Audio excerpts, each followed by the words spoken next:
hardly nothing now.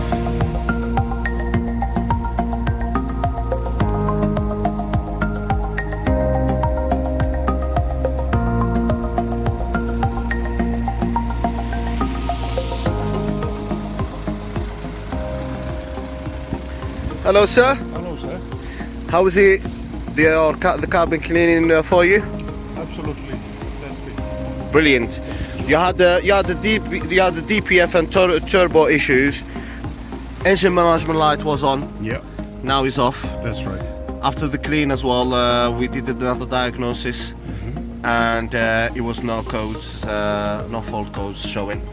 There was a lot of smoke coming out at the start. Yeah, and afterwards you all cleared out, isn't it? Yeah, brilliant. Well, thank you very much for your custom, and yeah, if you keep cleaning it for another 10,000 miles or once a year, you have a car running as it should be.